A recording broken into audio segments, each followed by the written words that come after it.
Okay, so our next step is really trying to create contrast.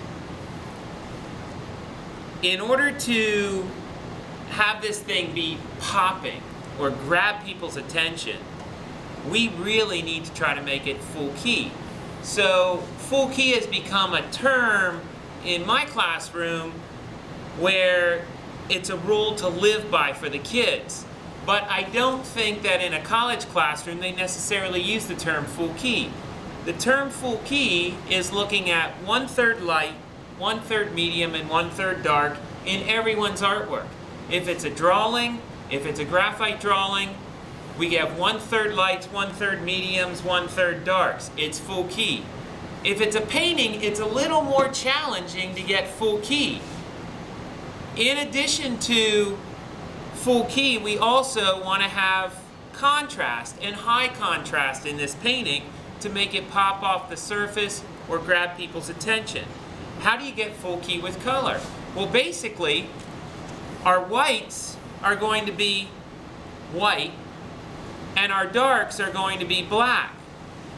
The only other colors that show white and black in a full key spectrum of color would be yellow being a light or purple being a dark. So if I'm thinking about full key with paint, I want 1/3 lights, 1/3 darks, and 1/3 mediums. Black and purple are both considered darks in painting. White and yellow are both considered lights. Everything else in your mind, no matter what you've learned, becomes a medium.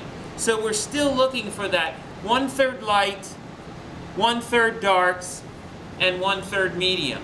Most of our kids create a rainbow in our art classrooms, and they have a whole lot of colors on there, but they don't have their darks and they don't have their lights. They work with all those mediums, and you look at the thing and you think it's flat. It reads as flat off the surface.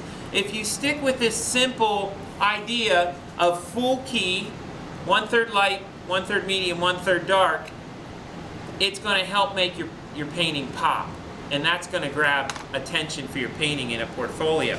So, how can I play with this surface with the idea of doing full key and creating great contrast? One of the things that I'm going to do with this is I'm sort of going to pick a light source, and I'm going to say, hey, in my background, I have a light source that's lighting up this side of the top of this coat. So I want to make that negative space push away and recede. I'm using a big fat brush. I'm trying to do a dry brush technique, so I've really not mixed much water into my paint. You might not feel comfortable with a dry brush technique. Maybe you would like to put water into it to make this sort of feathered look from your paint. You don't have to use dry brush when you're working on this. I just like the quality that the dry brush gives me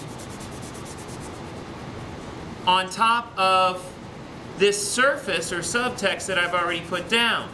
Let's look at this specific area. I've got many edges on this.